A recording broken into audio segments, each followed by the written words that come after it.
Olá, cursistas! Seja muito bem-vindo. É um prazer estar aqui com vocês. Meu nome é Geni Rodrigues Veloso e hoje iremos trabalhar a disciplina Contabilidade Básica. Peço que em nossas aulas vocês estejam munidos de papel e caneta para quando surgir alguma dúvida, vocês anotarem e depois apostarem no nosso Fórum Tira Dúvidas. Lembrando que existe um Fórum Tira Dúvidas para cada uma de nossas aulas. Então postem as dúvidas no fórum pertinente à aula. E para que tenhamos um bom resultado, será necessária a dedicação de vocês nos estudos e atividades da sala virtual, além da leitura da apostila. Hoje começaremos pelos termos tão falados na contabilidade, débito e crédito, que são nomes utilizados para indicar o ingresso ou a saída de recursos das contas. São convenções estabelecidas que representam as variações patrimoniais. O ato de debitar e creditar altera o saldo das contas, ou seja, cada lançamento efetuado provoca modificações patrimoniais e ou de resultado. Como podemos ver no slide, primeiramente é necessário considerar as origens e aplicações dos recursos. Assim teremos o débito, que vem do latim debis, devido a mim, pertencente a mim. E o crédito, que vem do latim credo, confiança, acreditar. Para se efetuar o registro contábil, também precisamos observar essa questão, pois os mesmos devem evidenciar claramente a origem e a aplicação do recurso.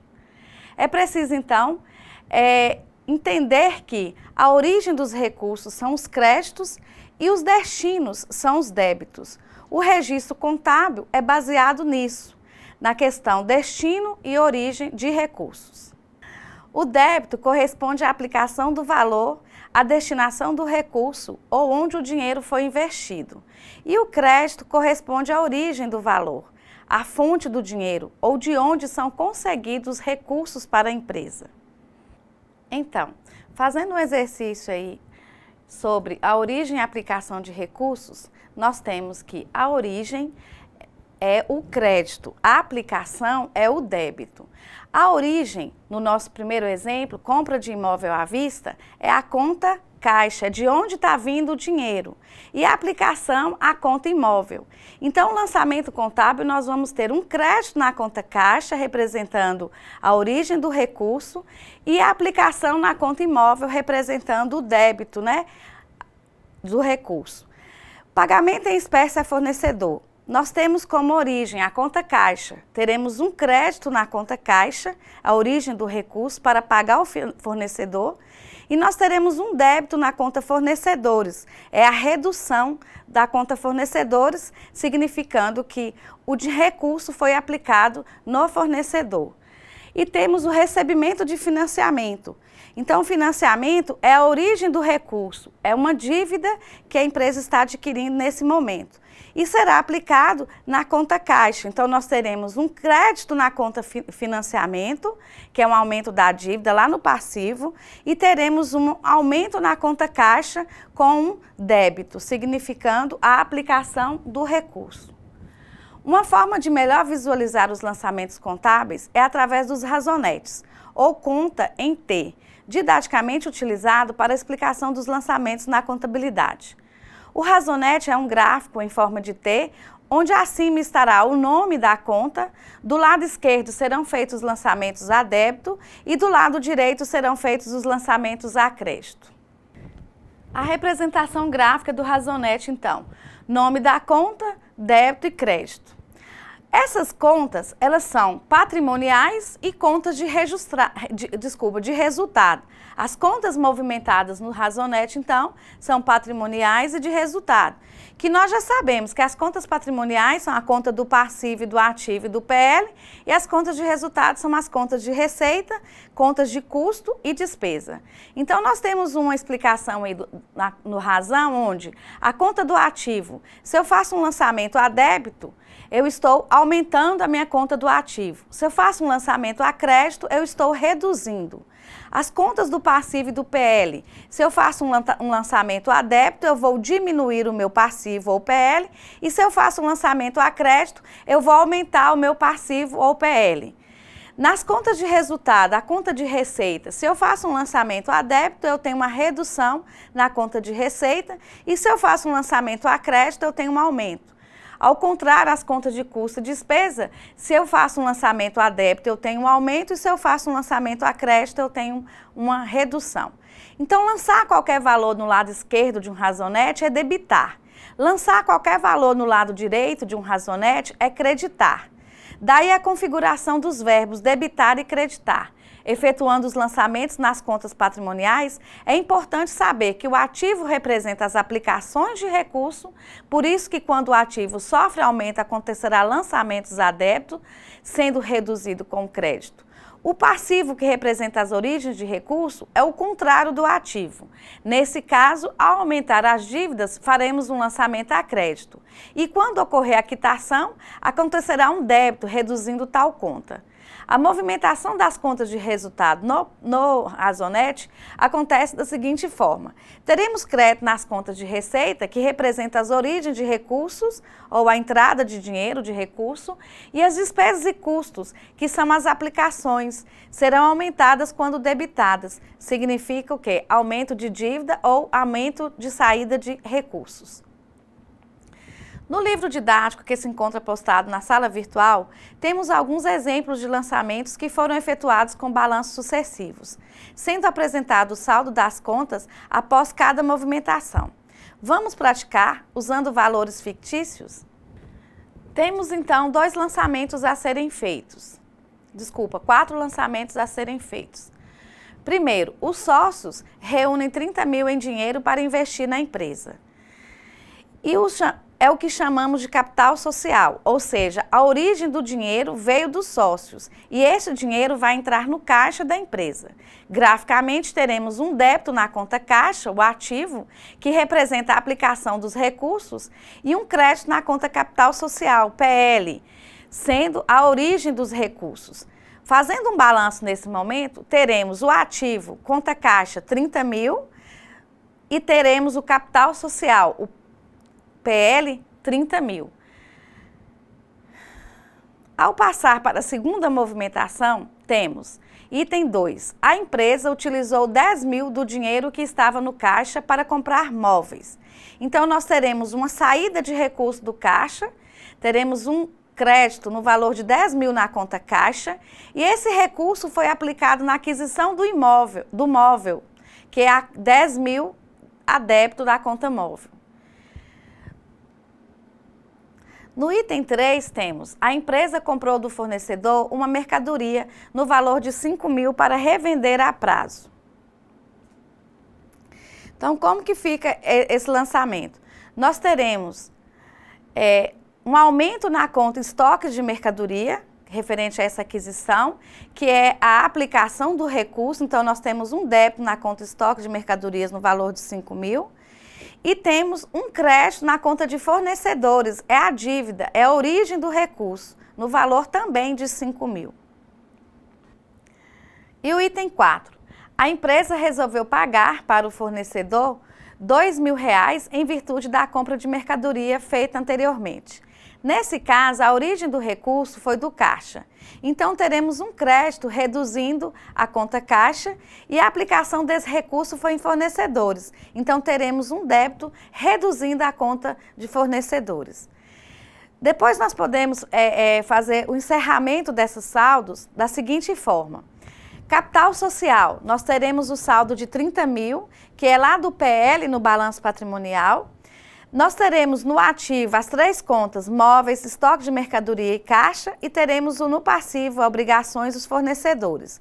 O caixa, nós vamos ter um saldo nesse momento de 18 mil, representando os 30 mil inicial do capital, menos os 10 mil da aquisição do móvel que foi à vista, os 2 mil da retirada para pagar os fornecedores, sobrando os 18 mil, e a conta fornecedores nós teremos um saldo nesse momento de 3 mil, que inicialmente era 5, menos o pagamento feito de R$2.000, nós temos um saldo de R$3.000. Como que fica então o balanço patrimonial? Da seguinte forma. Balanço patrimonial, ativo total 33 mil, passivo total também 33 mil. onde o passivo circulante é 3 mil referente ao fornecedor e o patrimônio líquido 30 mil referente ao capital social. A movimentação das contas de resultado, receitas e custos e despesas se dá da seguinte forma. As receitas fazem ingressar recursos, portanto são fontes ou origens de recursos, portanto crédito. As receitas sempre irão aumentar o ativo ou diminuir o passivo. As despesas consomem ou fazem sair recursos da empresa, ou seja, é a aplicação de recursos, portanto, débito. Vejamos os exemplos de lançamentos contábeis com as contas de resultado, conforme descritos na página 71 do material de vocês. Temos, então, 2 lançamentos a serem feitos. O item 1, venda de mercadoria para o cliente no valor de R$2.000, sendo que R$500 foi pago à vista. A contabilização será um crédito na conta de receita, venda de mercadoria, origem dos recursos e um débito. A aplicação dos recursos será registrada em 2 contas, parte no caixa e parte na conta clientes. Em sequência, temos outro exemplo. A empresa recebeu a conta de energia elétrica no valor de R$200, que deverá ser paga no próximo mês, e a conta de água no valor de R$100, que deverá ser paga imediatamente. Nesse exemplo, temos 2 despesas, aplicações de recursos, sendo uma à vista, pagamento no ato, saída de caixa, e outra a prazo, aumento no passivo. As despesas foram debitadas, tendo como contrapartida crédito nas contas de caixa e energia elétrica a pagar no passivo, respectivamente, conforme pode ser observado nos razonetes constantes no slide. Vejamos, o quadro que sintetiza os grupos de contas, natureza e o comportamento em relação ao débito e crédito, informações muito úteis na elaboração do lançamento contábil. Então, para facilitar o entendimento, apresentamos o seguinte esquema. O grupo de contas ativo, passivo, PL, despesa e receitas, a natureza, o débito e o crédito. Então, no ativo, a natureza das contas, elas são devedoras, sempre o débito aumenta e o crédito diminui, salvo exceção as contas retificadoras. No passivo IPL, nós temos como natureza dessas contas, natureza credora, onde o débito diminui, o crédito aumenta. Nas contas, também com exceção às contas retificadoras do passivo e do PL, temos também a despesa ou custo, que a natureza é devedora e o débito aumenta. E a receita, a natureza é credora e aumenta com o crédito. Ao se fazer o registro contábil, alguns elementos devem ser observados e são essenciais, tais como a data da ocorrência da transação, a conta debitada, a conta creditada, o histórico da transação de forma descritiva ou por meio do uso de código de histórico padronizado, quando se tratar de escrituração eletrônica, baseada em tabela auxiliar inclusa em plano de contas. O valor da transação, o número de controle para identificar os registros eletrônicos que ingressam um mesmo lançamento contábil. E o que é o lançamento contábil? É a técnica utilizada para o registro de fatos administrativos, pois provocam alterações no patrimônio ou no resultado do exercício da empresa. Os lançamentos contábeis devem seguir a legislação vigente e podem ser realizados em livros ou em fichas, de forma eletrônica ou manual. E o que é a escrituração contábil? Escriturar é registrar. Esses registros podem ser feitos em livros próprios, de forma eletrônica também ou manual. Há muitos livros que poderão ser escriturados para atender à legislação vigente. Por exemplo, os livros de registro de empregados por exigência trabalhista, entradas e saídas de mercadoria, apuração de ICMS, IPI e ISS, registro de impressão de documentos fiscais e de ocorrências por exigências fiscais, entre outros. Porém, os livros contábeis que mais se destacam são o diário, razão e caixa. O livro diário efetua o registro em ordem cronológica de data e sequencial de lançamento de todos os registros efetuados na contabilidade durante o período. é um livro obrigatório para as empresas. O livro Razão é um livro auxiliar obrigatório pela legislação comercial. Neste livro, os registros são demonstrados na ordem de contas, ou seja, utiliza-se a ordem cronológica de acontecimentos dentro da mesma conta. Neste livro, aparecerão todas as contas que tiveram saldo ou lançamentos no período. Existem diversas formalidades a serem observadas na elaboração dos livros contábeis. No material de vocês, possuem alguns modelos dos livros citados. Vamos falar da classificação contábil. A classificação contábil dos lançamentos ou registros ocorre conforme os fatos administrativos ocorridos no dia a dia das empresas. Tais atos são classificados em permutativos, modificativos ou mistos. Os fatos administrativos permutativos são aqueles que trocam valores entre os elementos do ativo ou passivo, sem alterar o patrimônio líquido. Pode haver a troca entre elementos do ativo, entre elementos do passivo ou entre ativo e passivo. Nem sempre um fato permutativo será aumentativo ou diminutivo. Por exemplo, quando a empresa recebe de clientes, aumenta o valor de dinheiro em caixa, mas diminui o valor a receber de clientes, sem alterar o patrimônio. Podemos então concluir que quando há somente a troca entre elementos do ativo ou somente entre elementos do passivo, não há alteração do total do ativo ou passivo. Quando há a troca entre elementos do ativo e passivo, haverá alteração no total do ativo e passivo. Os fatos administrativos modificativos são aqueles que provocam modificações no patrimônio líquido. Geralmente, as alterações que provocam no patrimônio líquido vêm do lucro ou prejuízo, ou do prejuízo. Portanto, na maioria das vezes, os fatos modificativos envolvem contas patrimoniais e também de resultado. Pode acontecer um fato modificativo sem envolver contas de resultado, como, por exemplo, o aumento de capital social pelos sócios com entrada de dinheiro no caixa. Para aprimorar nosso conhecimento, vamos resolver alguns exercícios práticos conforme o material didático de vocês. Vamos usar os exemplos de lançamentos contábeis citados na aula 14. No dia 15/12, foi constituída a empresa EAD Comércio Alimentos Limitada, com integralização em dinheiro de 40 mil de capital social. Tivemos um aumento em obrigações com sócios e aumento de caixa. No dia 17/12, a empresa comprou 4 mil de mercadoria para revenda, pagando 50% à vista. Ocorreu, então, um aumento no ativo nos estoques e redução de 2 mil no caixa, e aumento de dívida com o fornecedor de R$ 2.000. No item 3, temos, no dia 20/12, a empresa fez uma venda de mercadoria no valor de R$ 6.000, recebendo 3 mil à vista. Então, ocorreu uma receita no valor de 6 mil, aumento no caixa no valor de 3 mil e aumento da conta clientes também no valor de 3 mil. O item 4 tem lá, no dia 30/12, a empresa apurou despesas que serão pagas somente no próximo mês. Água, R$ 110, luz, R$ 220 e telefone, R$ 85. Houve aumento nas contas de despesa e nas contas de obrigações.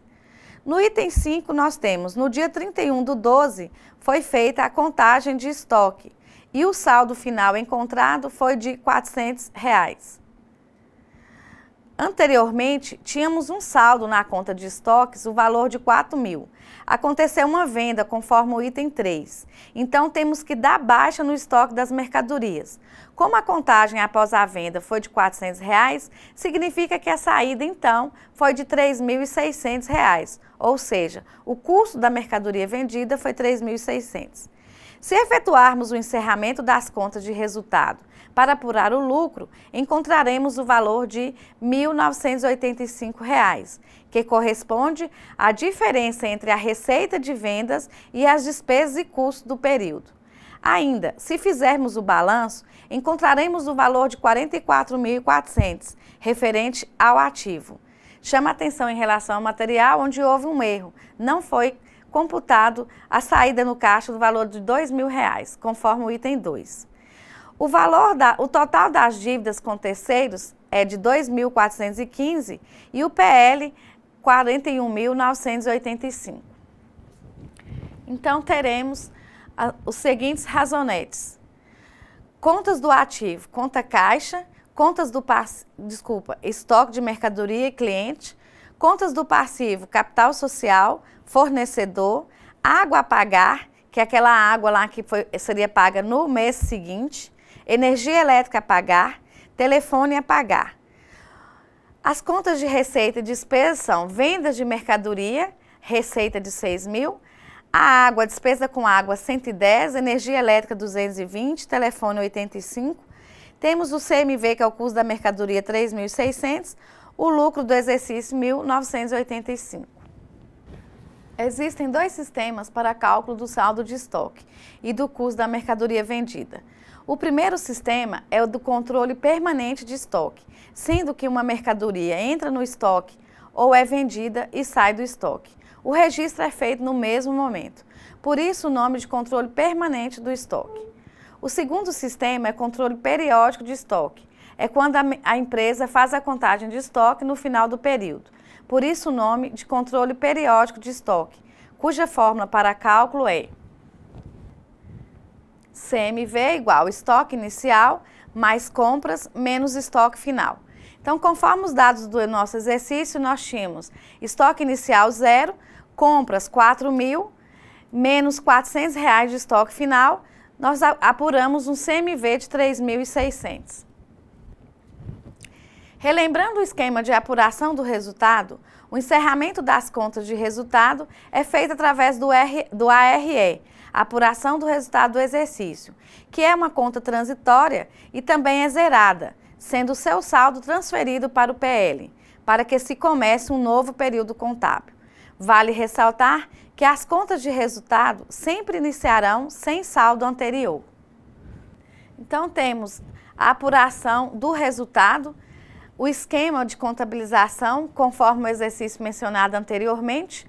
Nós temos despesa de telefone 85, inicialmente foi debitado R$ 85 na conta de despesa de telefone. Despesa de água, inicialmente foi debitado o valor de 110. Despesa de energia, o débito de 220 inicial. Custo da mercadoria vendida, que nós acabamos de ver, 3.600 debitado inicialmente. A conta de receita, nós temos R$6.000 creditado. Para fazer o encerramento das contas, utilizando o ARE, nós fazemos zerando, conforme foi mencionado anteriormente, até mesmo na aula 3. Então, na despesa do telefone, nós vamos creditar R$ 85 e o débito vai lá para o ARE. Da mesma forma, a despesa com água, com energia e custo das mercadorias vendidas. Nós fazemos nessas contas de despesas os lançamentos no mesmo valor, no mesmo saldo, a crédito, e a débito nós fazemos no ARE. E a receita é o contrário. Para zerar a conta de receita, nós tínhamos inicialmente um crédito de 6.000, aí nós vamos fazer um débito de 6.000 na conta de receita para que o crédito seja lá no ARE. Finalizando o ARE, nós vamos encontrar um saldo de 1.985, que é os 6.000 da receita menos 4.015 das despesas totais. Então, apuramos um saldo final de 1.985, credor, que depois é debitado no ARE para ser creditado lá no patrimônio líquido na conta lucros ou prejuízos acumulados. O balancete de verificação é um demonstrativo contábil que reúne todas as contas em movimento na empresa e seus respectivos saldos. Saldo de débito, saldos devedores e saldo de crédito, que são saldos credores.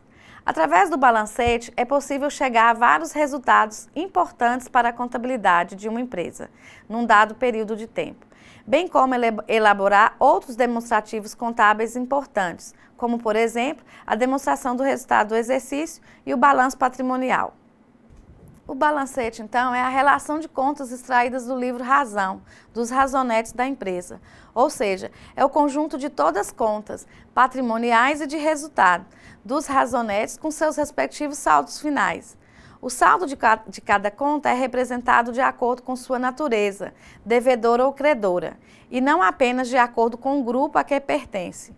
Ou seja, para elaborar um balancete, cada conta será transferida do razonete para ele, com seu respectivo saldo. Assim, se a conta no razonete apontar saldo final devedor, lado esquerdo, este saldo será transportado para a coluna do saldo devedor do balancete.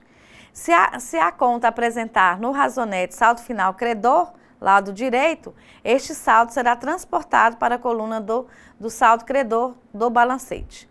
É importante ressaltar que, assim como no balanço, no balancete a soma dos saldos devedores deve ser igual à soma dos saldos credores. Se houver desigualdade, é sinal de que há erros na contabilidade da empresa e deve-se fazer a verificação.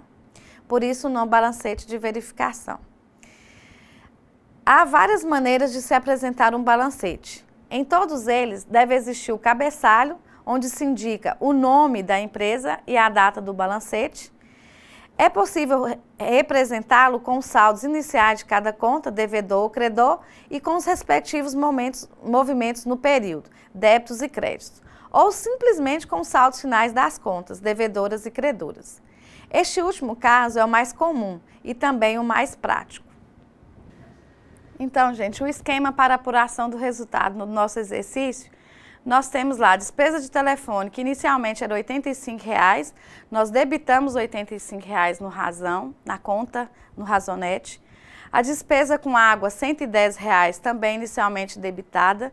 Despesa com energia, R$ 220,00, inicialmente debitada. Assim como o custo da mercadoria vendida, o valor que nós apuramos de R$ 3.600, inicialmente foi lançado a débito no razonete. A receita, nós temos um saldo inicial aí de 6.000, que foi aquela venda que nós efetuamos, o saldo inicial credor de 6.000, e aí partimos para fazer o encerramento do resultado. Né? Obedecendo o esquema de contabilização, nós vamos creditar todas as contas de despesa no mesmo valor do seu saldo para zerar, e vamos debitar todas as contas de receita no mesmo valor também do seu saldo, para que seja encerrado. Então, nós apuramos no ARE 6.000 de crédito e 4.015 de débito. Como? Pegamos os valores das despesas, creditamos e debitamos o ARE. Pegamos os valores da receita, debitamos e creditamos no ARE. Saldo final, 6.000 menos 4.015 de despesa, nós encontramos 1.985, que vai lá para o balanço patrimonial, lá dentro do grupo do PL, na conta lucro do período. E como que fica o nosso balanço, então, desse exercício? Nós temos o seguinte balanço. Ativo, a conta caixa, nós tivemos um resultado de 41.000. Valores a receber de clientes, 3.000. Estoques de mercadoria, 4.000. Obrigações com terceiros, nós temos fornecedores 2.000, água a pagar 110, energia a pagar 220, telefones a pagar 85. O patrimônio líquido nosso, 40.000, proveniente do capital social, 1.985 do lucro líquido do exercício. Então, nós temos o total do passivo, 44.000. Da mesma forma, o total do ativo, 44.400, desculpas. O balancete de verificação. Então, temos um outro demonstrativo contábil, o balancete, que reúne todas as contas em movimento na empresa e seus respectivos saldos. Saldo de débito, que são saldos devedores, e saldos de crédito, que são saldos credores. Através do balancete, é possível chegar a vários resultados importantes para a contabilidade de uma empresa num dado período de tempo, bem como elaborar outros demonstrativos contábeis importantes, como, por exemplo, a demonstração do resultado do exercício e o balanço patrimonial. Então, o balancete é a relação de contas extraídas do livro Razão, ou dos razonetes da empresa, ou seja, é o conjunto de todas as contas patrimoniais e de resultado, com os valores dos razonetes e seus respectivos saldos finais. O saldo de cada conta é representado de acordo com a sua natureza, sendo ela devedora ou credora, e não apenas de acordo com o grupo a que pertence. Para elaborar um balancete, cada conta será transferida do razonete para ele, com seu respectivo saldo. Assim, se a conta no razonete apontar saldo final devedor, lado esquerdo, este saldo será transportado para a coluna do saldo devedor do balancete. Se a conta apresentar no razonete saldo final credor, lado direito, este saldo será transportado para a coluna do saldo credor do balancete. Então, é importante ressaltar que, assim como no balanço, no balancete, a soma dos saldos devedores deve ser sempre igual à soma dos saldos credores. Se houver desigualdade, é sinal de que há erros na contabilidade da empresa e deve ser feita a verificação. Há várias maneiras de apresentar um balancete. Em todas elas deve existir o cabeçalho, onde se indica o nome da empresa e a data do balancete. É possível representá-los com saldos iniciais de cada conta, devedor ou credor, e com os respectivos movimentos do período, débitos e créditos, ou simplesmente com os saldos finais das contas, devedores e credores. Este último caso é o mais comum e também o mais prático. Vamos ao modelo aí do balancete. Nós temos as contas listadas no balancete, elas são tanto patrimoniais e quanto de resultado. Aí nós temos as contas caixa, no ativo, que é ativo, né? Banco, conta movimento, estoques, veículos, máquinas, equipamentos, móveis, utensílios, fazem parte das contas patrimoniais e ficam no ativo. A conta de depreciação de veículos faz parte das contas patrimoniais, também fica no ativo, porém uma conta retificadora. Ela diminui o grupo a que pertence o ativo imobilizado e seu saldo é credor. As contas fornecedores, salários a pagar, ICMS a recolher, fazem parte das contas patrimoniais e ficam no passivo. A conta capital social faz parte das contas patrimoniais, ficando no passivo total, ou seja, no PL. Porém, fica na subdivisão do PL, né? Repetindo. A conta de depreciação acumulada de veículos faz parte das contas patrimoniais também e fica no ativo, porém é uma conta retificadora, diminui o ativo imobilizado e seu saldo é credor.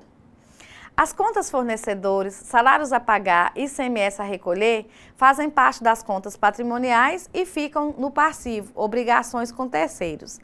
Já a conta capital social faz parte também das contas patrimoniais, ficando incluída no passivo total, porém na subdivisão do passivo conta chamada de PL, patrimônio líquido. As contas receitas de vendas, receita financeira, ICMS sobre vendas, CMV, que é o custo da mercadoria vendida, despesas com salário, despesas com férias, FGTS e despesa com depreciação, fazem parte das contas de resultado, sendo elas receitas, despesas ou custos. Temos um balancete com dados fictícios. Através do balancete, é possível conhecermos a evolução das contas mais rapidamente. Exemplo, fazendo a comparação entre os dois balancetes apresentados, o que ocorreu com o ativo da empresa? Para encontrar a resposta, somamos todos os itens do ativo no mês 6 e diminuímos pelo total dos mesmos no mês 7 de 2015. No nosso exemplo, temos as seguintes contas do ativo: a conta caixa, estoque de matéria-prima, estoque de mercadorias, máquinas, equipamentos, móveis, utensílios, e a conta depreciação acumulada, retificadora. Assim, temos no mês 6, 2.000, mais 6.000, mais 5.000, mais 11.000, mais 30.000, menos 5.000, que é a depreciação, mais 72.000, mais 27, total 148.000. E no mês 7, nós temos 3.000, 15.000, mais 10.000, mais 13.000, mais 30.000, mais 80.000, mais 7.000, totalizando 158.000. Encontramos, então, um aumento no ativo de R$10.000. Então, do mês 6 para o mês 7, o ativo aumentou R$10.000. Para a apuração do resultado, a contabilidade pode utilizar dois regimes contábeis, que são normas que orientam o controle e o registro dos fatos patrimoniais, e dividem-se em três espécies: regime de caixa, regime de competência e regime misto.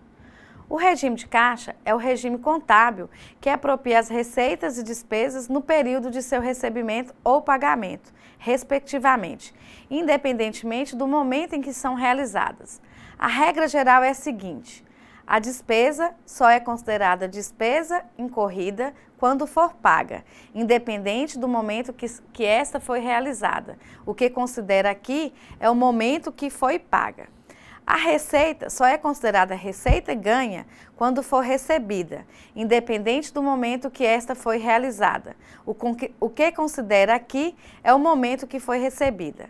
Exemplo: vamos supor que a assinatura anual de um jornal custou R$ 1.200 e essa quantia foi paga para a editora em 2 vezes, sendo 2 parcelas de R$ 600. No regime de caixa, os valores pagos serão considerados despesas incorridas no momento de seu pagamento, ou seja, R$ 600 por mês. Já no regime de competência, a despesa deverá ser apropriada R$ 100 por mês, perfazendo um total de R$ 1.200, período de 1 ano de assinatura, independentemente de como ela foi paga. Vamos supor que houve a venda de um bem para pagamento futuro. No regime de caixa, a receita só será considerada ganha quando for recebida, ou seja, no dia que a parcela correspondente for quitada pelo cliente. Já no regime de competência, a receita é considerada receita ganha no momento da negociação, independente do momento que será paga. Então, temos o regime de caixa. Aplicação restrita a entidades sem fins lucrativos. Aliás, é de aplicação restrita. As entidades sem fins lucrativos é que mais utilizam. Também é utilizada para fins gerenciais. Relembrando, as receitas elas são contabilizadas no momento do recebimento do dinheiro e as despesas são contabilizadas no momento do pagamento. Na DRE, o lucro apurado será receitas recebidas em contrapartida com as despesas pagas. Também esse regime de caixa é utilizado em empresas de pequeno porte ou microempresas. O regime de competência. Esse regime determina que as receitas e as despesas devem ser incluídas na apuração do resultado do período em que ocorrerem, sempre simultaneamente quando se correlacionarem, independentemente de recebimento ou pagamento. Apropria, ou seja, considera ocorrido o fato gerador, receitas e despesas, ao período de sua realização, independentemente do efetivo recebimento das receitas ou do pagamento das despesas. Sua principal vantagem é a possibilidade de previsão, ou seja, o futuro também passa a fazer parte da contabilidade da entidade. Como exemplo, podemos citar uma compra de mercadorias a prazo. Se a compra ocorreu no mês de janeiro, com pagamento em fevereiro, a despesa deverá constar nos registros de janeiro, embora o pagamento seja feito em fevereiro. Contabilmente, em janeiro, computa-se a despesa e, como contrapartida, cria-se uma obrigação em contas a pagar. Em fevereiro, por ocasião do pagamento, deduz-se o valor pago de contas a pagar e reduz-se o valor do caixa. O aluguel recebido antecipadamente é uma receita recebida e não ganha. Já uma venda a prazo é uma receita ganha, mas não recebida. Então, no regime de competência, nós temos que ele é universalmente adotado, é aceito e recomendado pela legislação do imposto de renda. Sintetizando, as receitas elas são contabilizadas ou consideradas no período em que foi gerada, sendo ela à vista ou a prazo, e as despesas elas são contabilizadas ou consideradas no período em que foi consumida, independentemente do pagamento ter sido ou não realizado. E na DRE, o lucro apurado passa a ser o lucro apurado conforme as incorrências do período. Por último, temos o regime contábil misto, que consiste no registro das despesas quando incorridas, independentemente de estarem pagas ou não, e o registro das receitas somente quando efetivamente recebidas. Esse regime mescla o regime de caixa e o regime de competência. No Brasil, é definido na Lei nº 4.320, que estatui normas de finanças e contabilidade pública. Esse regime adota a competência para a despesa e o regime de caixa para as receitas. Dessa forma, as receitas devem ser reconhecidas no momento de seu efetivo recebimento e as despesas no momento em que são incorridas, independentemente de seu pagamento.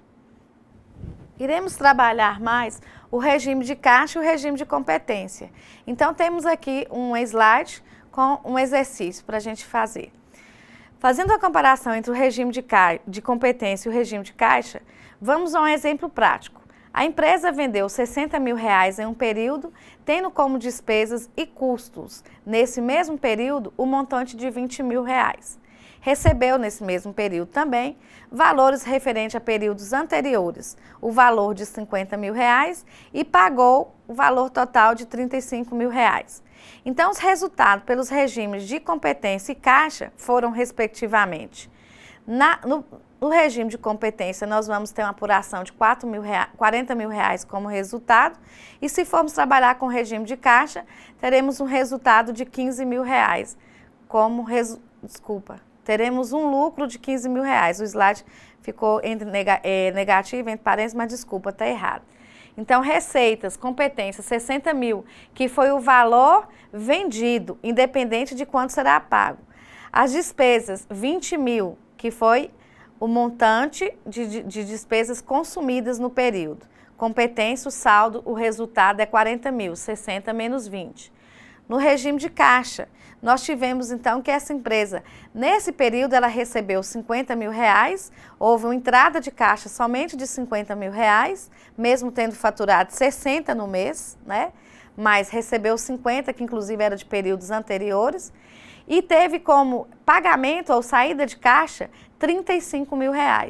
Então, 50 mil menos 35 mil, temos um resultado, volto a frisar, positivo, é um lucro de R$15 mil se fosse adotar o regime de caixa nesse exemplo. Para a contabilização da folha de pagamento da empresa, é necessário saber o valor do salário que será pago ao trabalhador e também conhecer a legislação trabalhista, pois existem os encargos que devem ser considerados. Por exemplo, quanto deverá ser descontado de INSS, quanto a empresa pagará de FGTS, se haverá desconto de imposto de renda, se o empregado tem o direito de receber o salário família, entre outras questões. Então, o profissional contábil deverá separar os gastos que são de responsabilidade da empresa, os encargos que são descontados do trabalhador e os repassados ao governo. Os gastos de responsabilidade da empresa são despesas que geram obrigação. Os encargos repassados ao governo são descontados os empregados e, portanto, não são gastos. Simplesmente é repasse de recursos sobre a responsabilidade da empresa. No material didático de vocês tem uma aplicação prática com o passo a passo da contabilização da folha. É bom que façam um estudo da mesma. Finalmente, encerramos os assuntos da nossa quarta videoaula. Espero que vocês tenham absorvido ao menos um pouco do que vimos aqui até o momento. Mas é muito importante que vocês façam leituras sobre a disciplina contabilidade, buscam outras fontes de estudos, resolva os exercícios propostos e lembre de acessar a sala virtual, além de participar dos fóruns e postar suas dúvidas. E não se esqueçam dos estudos da apostila. Bons estudos a todos!